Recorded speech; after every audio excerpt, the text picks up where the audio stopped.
그러니까 항암 치료를 결정하는 과정에서는 항암제가 가지는 정보를 정확하게 파악하는 신중함이 필요합니다.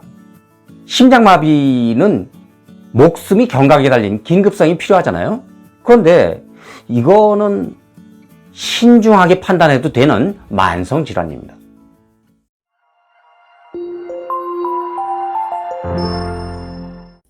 여러분 안녕하세요. 반갑습니다. KNL 기능의학TV 김강훈입니다. KNL 기능의학TV는 질병의 원인 치료의 목적을 두는 의학 정보를 과학적 검증을 거쳐 여러분께 최대한 많이 알려드리는 데에 초점을 맞추고 있고요. 그런 취지에 따라 이 채널을 방문해 주신 여러분 감사합니다. 제가 영상을 촬영하는 과정에 검토한 과학적 문헌 이런 게 있지 않겠습니까?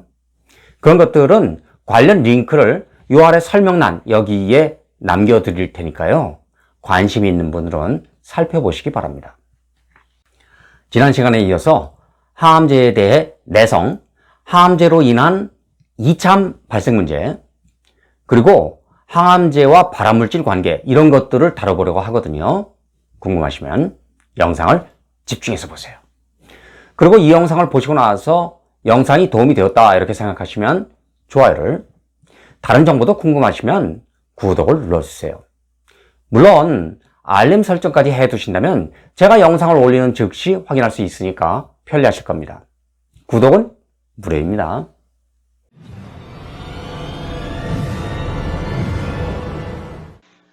약물 내성을 영어로 drug tolerance라고 하고 약물 저항성은 영어로 drug resistance 이렇게 부르는데요. 주변에서 보면 이 둘은 많이 혼동되는 용어입니다. 사실 약물 저항성이 내성을 불러일으키지만 모든 내성이 약물 저항에 의한 것은 아닙니다. 약물 내성은 약물을 반복적으로 사용할 때 몸의 반응이 감소하는 것입니다. 이것은 약물 사용량을 늘리면 사라지는데 이 때문에 약물 중독과 의존성 같은 문제가 일어날 수 있죠. 저항성은 일반적으로 효과적인 약물을 견뎌내는 미생물이나 암세포의 능력을 말합니다.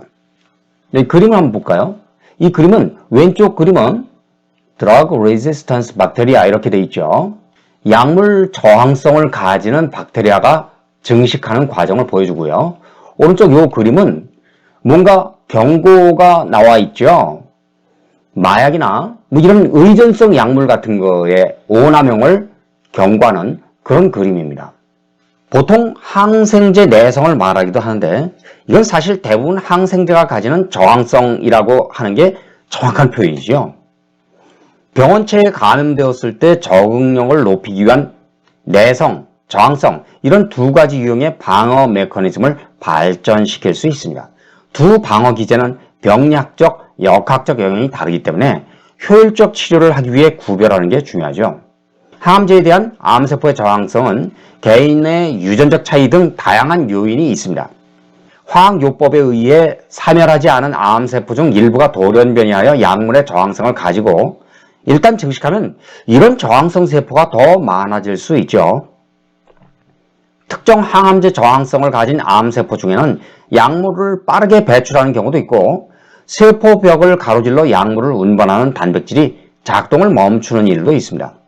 또한 약물을 비활성화하는 메커니즘을 암세포가 발전시키는 수도 있죠.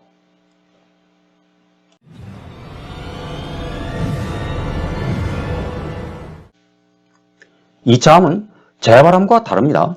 재발암은 원발암이 미세하게 남아있다가 다시 발생하는 반면에 이차암은 원발암과는 전혀 다른 암이 생기는 것을 의미하는데 방사선 치료와 함께 항암제를 이용하는 과정에서 이차암 가능성이 높아집니다.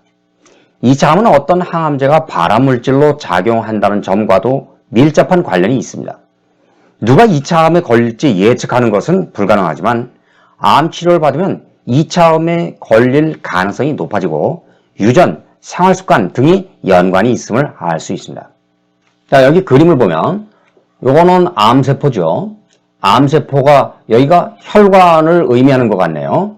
그러면 이거 암세포가 혈관을 침습해가지고 이 혈관의 흐름에 따라서 암세포가 이렇게 전이되는 그런 과정을 보여주고 있습니다. 항암제의 발암성에 대한 연구는 오래전에 시작되었습니다.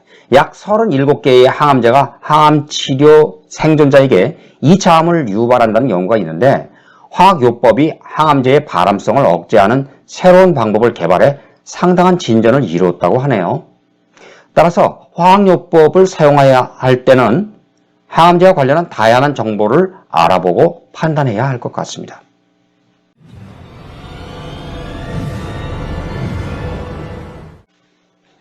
발암물질은 암 발생에 직접 원인이 되는 물질이나 세균, 바이러스를 뜻하는데 천연 발암물질도 많습니다. 아플라톡신, 성면 같은 것이 그 예죠. 여기 그림에 카시노젠 이렇게 되어 있고요. 그 다음에 clinical trials 이렇게 되어 있죠. 카시노젠은 발암물질이고 clinical trial은 임상시험을 뜻하죠.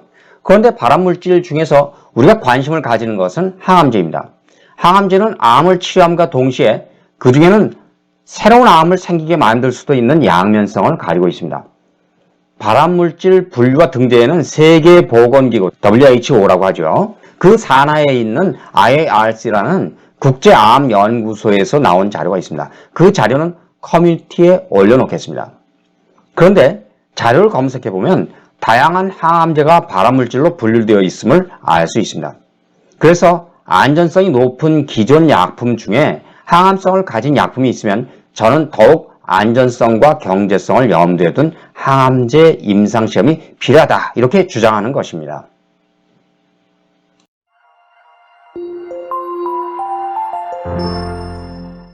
항암제를 이용한 치료는 양면성이 있습니다. 항암제가 암세포를 죽이기 때문에 암 자체가 위축되는 치료 효과를 보일 수도 있지만 항암제로 인해서 2차 암이 발생할 수 있는 그런 점도 있죠. 그러니까 항암 치료를 결정하는 과정에서는 항암제가 가지는 정보를 정확하게 파악하는 신중함이 필요합니다.